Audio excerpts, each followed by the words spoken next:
Welcome back everyone to the Great Culture Wars here in EU4, and we can see that Silesia is going for round 2 against Norway. They only managed to take one province in that first war, and now they're gonna go for the second one. This time the Normans have decided not to help out their former friends, so they're all on their own. They have no chance. Other than that, we have the Muscovite conquest still going on, and something that I find very funny is that the Egyptians, after a long time of isolation in India, have decided, you know what, it's time that we grab some lands our own, or of our own. And here's the thing, you know, the Bulgarians, Albanians, they're so weakened by these constant jihads of the Syrians and Turkish. They just can't do it anymore. And now it's going to be the Bulgarians losing their Arabian lands. I mean, they don't even get to send any troops over. I mean, I guess they could walk them through the wastelands over here, but that is not really going to work out. The naval supremacy is certainly on the Egyptian side, so the Egyptians are probably going to grow stronger by these 4 provinces over here. So yeah, you know, I mean, I think it's good to see that not all the spoils are going to the Syrians, but that at least, you know, other nations get to pick up some of the pieces that are left behind by the Bulgarians. So, you know, it's not only just one country feeding on another, but it's, you know, several countries feeding on one. That kind of makes it nicer in a sense. Anyway, I'm not really sure why the Yellow Russians have sent an army over here. That's kind of surprising to me. Okay. We also saw a piece here, at least a separate piece. Neva has finally, after such a long struggle, been taken over by the Muscovites. I'm sure that this was something they really wanted to do for a long time. I think instead of going for Karelia, they should have probably taken Ingermanland. It would have just made things look a little bit nicer. But, you know, whatever they think is best for them. Still, they have definitely taken a huge chunk out of Karelia, and they have made their mark. And yeah, Muscovy is one of the rising powers here in the past few episodes. I mean, the Leonese, they're kind of the sleeping giant. They're big, but they're kind of content now. They're satisfied with their borders, at least it seems like that, and they're just, you know, waiting for whatever. The Hungarians, obviously, they're scared to expand because of the Turks to the south and the Muscovites to the north. And I guess we also have, you know, kind of a stalemate in kind of the German area, you know, with Austria, Franconia, the Romanians. They're all kind of powerful, and they've kind of stopping each other from doing too much. Now, the Burgundians pieced out. They took only one province of the Swiss, which I guess for better borders looks nice. I think now it has to be the Piedmontese to take over the last 3 provinces. I think that would probably be the best at this point. They also managed to take back their cause, and I'm not sure if they took Anjou. They did. Alright, so they took 3 provinces from the Gascons and 1 from the Swiss. So overall, they've grown in power. Very nice. But it's still the same dynasty, so let's not forget about that. This has still a great potential for either drama or, you know, just rising of a new powerhouse there. That would be kind of fun. Alright, so let's check out what else we've got going on. Egypt obviously winning their war. Yeah, well, I suppose that's nothing that is particularly spectacular. Now, the Muscovites have peaced out Karelia. They're still fighting Belarusians and Sami. Now, they want this province. This is what they declared war for, right? So that would eliminate, they just eliminate another culture, at least officially. Of course, they are probably not going to go ahead and change that culture, but they have just eliminated that country. And I think they've even taken one more province of the Sami. So this means unless, well, this is wasteland, so the Karelians cannot touch the Sami anymore. The Sami are now independent. They were obviously part of a personal union under the Belarusians. They're now independent. Not sure what they're going to do with their newly found freedom. Just going to have to fight some rebels for now. But it's really, the Karelians cannot really expand on the Sami anymore. They have used them to feed themselves, but this has now been denied, with Muscovy taking this one province. Also, who pieced out here? The Greeks? Not really sure what happened there. Maybe there was a war against Albanians that I don't know of. Not entirely sure about this, actually. Now, let's quickly check out. Yes, the Silesians took one more province from the Norwegians, so they only have these 2 provinces, because Iceland is Scottish. Yes. Does Norway have any colonies? I doubt it, actually. Yeah, I don't think so. Alright. that's okay. That's okay. We've got Scottish Mexico and Irish Mexico. I just like that. I think this is the perfect spot for Scotsmen and Irishmen. Alright, so Portugal is doing what they should, colonizing this area to grow a little bit more powerful, especially after this defeat they suffered at the hands of the Andalusian, Tunisian, Moroccan alliance. Alright. So yeah, there was one more war that I wanted to check out, and that was the Neapolitan conquest of Ancona. So it's now Umbria and Malta, or the Maltese, fighting the Romanians. So Ancona, a lot of people want Ancona, but it is under Neapolitan control. So the Neapolitans are gonna get it. That is for sure. Now, they might... Well, they still allied to the Romanians, so that's kind of interesting. But they might break their alliance over this. And I think the Neapolitans would get the bad end of the side, because Romanians are allied to the Turkish and the Franconians. So you better just give up Ancona. Give it to the Romanians. I think that would be better for you in the long run. The Turks are the ones to land in Malta. And let me see who has a claim here. Nobody. No one's interested in that province. They're just preventing everyone from peacing out. That's the thing. Well, I mean, I'm sure they're not going to be able to prevent this for long. Because this is going to fall. I mean, it would probably help if you were to blockade this. But yeah, this will fall eventually. Alright. Actually, the war is already over. The war is already over. So Ancona has been taken over by the Neapolitans. Yeah, not really a big deal there. And now we've got... Wait, you're still fighting Malta? That's very strange. So even though Umbria is dead and Ancona is firmly in Neapolitan hands, the war continues. Maybe because the Catalans have decided to join in on this? I don't know. But I certainly know that there are a lot of pretender rebels here in Turkey. Oh wow!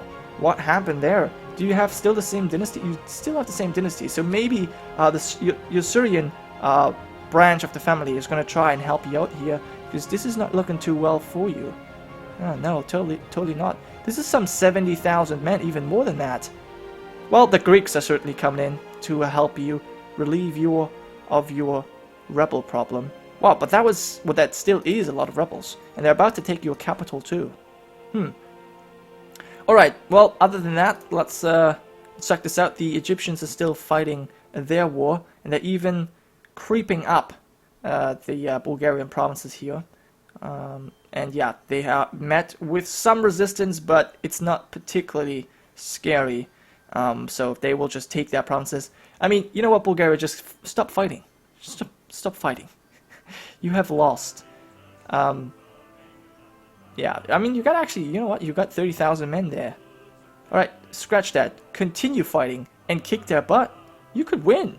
If you were to utilize this army, you could kick Egyptian butt. Not really sure what they're doing, why they're not doing that. But there must be a reason. I'm sure of it. Alright, now one thing that I'm actually kind of surprised by is the fact that we do not see the Danish annexing or integrating the Dutch. They have been the overlords over them for a very long time, and they've not started the integration yet. You would think that's the first thing they do as soon as it's possible, because you know they will just grow more powerful by it. I mean, there's always a chance the Dutch grow more powerful on their own, and you know gain some of this dreaded liberty desire and declare an independence war.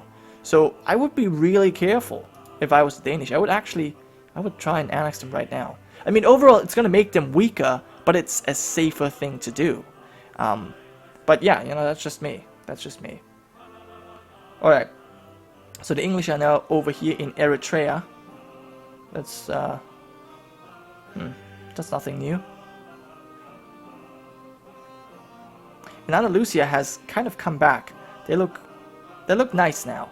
I mean, they were very tiny before, but taking over these 4 provinces here from Portugal makes them look somewhat relevant, at least. I mean, they're still not relevant, but they at least look like it. Let me check the culture or the religious situation here. It's Sunni, and I do want to check out the cultural situation as well. So a lot of Iberian cultures, obviously, and then we've got some Maghrebi cultures too. Now, still, you can obviously see the kind of Italian invasion that we had. Ligurians, Tuscans, Sardinians, Maltese all went and colonized North Africa, but they have all been pushed back except for the Tuscans. So Tunis really did a nice job of clearing out this area. I must say this again, I like that.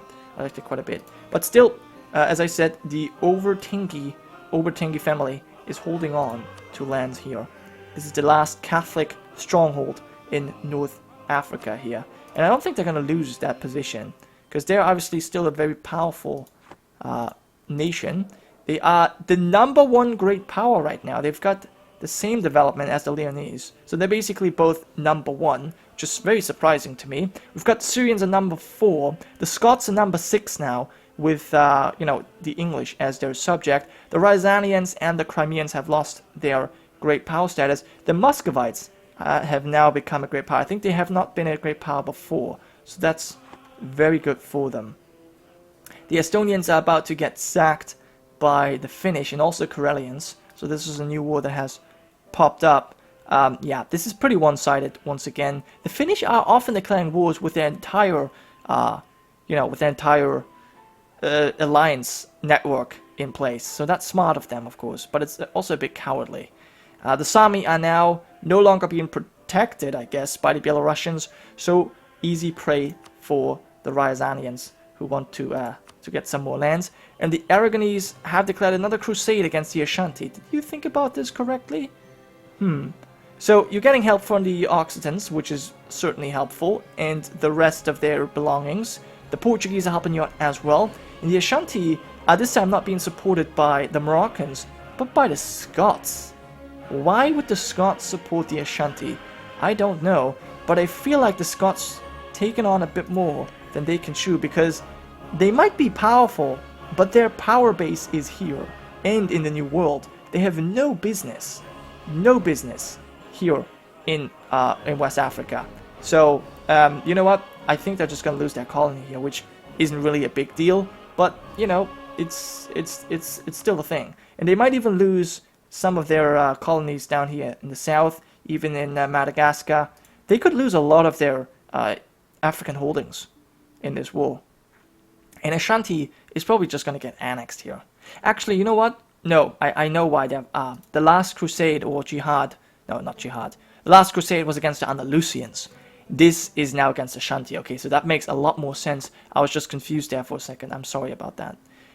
But yeah, that makes sense that the Moroccans are not helping out because they're allied to the Andalusians. Okay, cool. Yeah, that does make sense.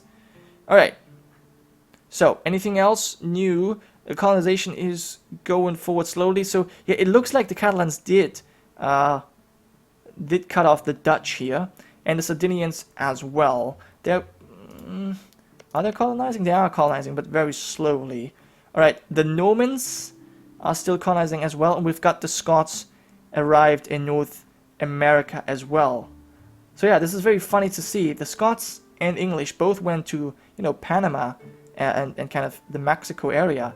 But only now they have realized that North America is valuable too. Even though this should have been something they should have prioritized, I think. Okay, and we've got is it the English? Oh, the English colonizing a lot of Oceania. Wow, they got a lot of these small islands locked down. Interesting. But nobody has yet reached either Australia or New Zealand. The Egyptians... Oh no, these are the Galicians. They have now landed in Malacca, and they have made their presence known. They are building quite a power base here for themselves, which is smart. There's a lot of valuable trade to be had. And the Syrians, where they're going to go next? They established a little bit of a foothold here in the Bengal area and sort of southern China. No one has reached Japan yet. Alright. Well, and the Sami expansion is going to be slowed down. I think this is the part where the Ryazanians are kind of taking their revenge on the Sami, trying to cut them off here at the Aral Sea. They managed to just barely sweep around here before the Crimeans cut them off. And, they managed to continue colonizing, but I think they saw the intent of the Sami trying to cut them off, and therefore they're now taking their revenge. They took their sweet time with it, but they decided, now it's time, and we'll take over the land. And here's the thing, the Ryazanians are one of the few nations, if they take over like these two provinces, they could completely block off the Muscovites, once again, from any further conquest on this, and they could take all of the Sami lands for themselves. That'd be actually what I would do. Take these provinces and, you know, then just feed on all of this. Let the Sami colonize these Arctic provinces for you, and you know, just take them from there. But anyway, let's check out these wars. This is still going on. The Catalans once again going against the United States. I don't think they're going to be able to survive much longer. So the first war, they took about, yeah, northern Florida and a little bit of, I believe this is Alabama. I'm not entirely sure, but now they're going to take the rest. I mean, it's only 5 provinces left, and I don't see a united army here. So, yep, that's it. Sorry, United States, but you are about to be gone. You are about to be gone. Ah, well, it was nice knowing you. But the Catalans are just unstoppable here. Where's their capital, by the way? I know it's here, in Santi. Oh, it's an estuary. A fairly well-developed province. I didn't even know there is a savanna terrain. That's news to me, actually. Huh. Alright, yeah, but the war goals has come under occupation, so it's basically over. Yep, so we'll see a full annexation, because I don't think the United States have any more provinces than this. So we'll just wait for the peace deal here to come. Oh, you actually left them with just the tip. Just the tip is still held by the United States. Well, welcome to Miami. Actually, it's called Miami. Okay, that kind of reminds me of the Mayans, but they actually don't have anything to do with this. They're not even in this series, so I don't know where that is coming from. But yeah, let's quickly check this out. Okay, it's just this relatively boring crusade going on, which surprisingly is actually lost by the Aragonese. I would have, the Occitans. So maybe it's the Occitans losing against the Scots there. Oh, I guess I didn't really factor that into the equation here. So let me quickly check this out. You might actually be winning here. Interesting. Well, there are 56,000 Occitans at home in Languedoc, so you're certainly not winning here. It must be battles fought in the New World between, you know, Occitan Columbia and Scottish Mexico. It must be these battles that are won on the Scottish side. But oh, 20,000 men already landing here. Not sure how well Scottish Mexico is going to do against that. Maybe they're also fighting in Occitan Mexico? I have no clue where they're getting these battles from. But anyway, the other war, the Ryazanians conquering Sami. I mean, they've now occupied these provinces. I wonder if they're going to do what I suggested. That'd be really funny. Oh, and one war I totally kind of disregarded was the Finnish war against Karelia. They have just almost completely eaten them up. They finally decided to colonize this one province. Thank you so much. Finland's looking really nice, and Karelia is basically reduced to 3 provinces, and they're even cut in 2. Novgorod is back, or the Novgorodians. They have a pretty valuable province. 13 development and fur. Nice for them, but it's gonna get taken over quickly. I can see that. Estonians are surprisingly still holding on to their 3 provinces here. But yeah, the Finnish, good job. Good job for consolidating your power there. You played your cards right. I mean, I would say the Finnish are currently the strongest Nordic country. Now, I'm not sure. It's a little bit difficult to keep this together, or to keep this apart. I can tell them apart, but we have Denmark, Iceland, Sweden, and Norway. They're Scandinavian. And I think Nordic is Norway, Sweden, and Finland. So there definitely is a distinction. Scandinavian and Nordic is not the same. I think one includes Finland, the other one includes Denmark. But I'm not entirely sure on that. Anyway, regardless of that, the Finnish have done a good job. I guess that's what I want to say. Alright, and the Ryazanians haven't done what I wanted them to do. Cut off the Muscovites here. Maybe they didn't want to incur the wrath of the Muscovites. Obviously, they're a great power now, so they're a bit... Actually, Ryazans are a great power as well, so they shouldn't really be scared of them at all. And the Leonese have gotten some more development, whereas the Occitans lost some development, which is interesting. I suppose, no, they're still in their war. Maybe they lost some colonies. That's possible. Alright, well, I guess on that note, I will end this episode. We'll zoom out just a little bit here. And yeah, thank you so much for watching, guys. I hope you have enjoyed. I will see you next time with some more culture wars.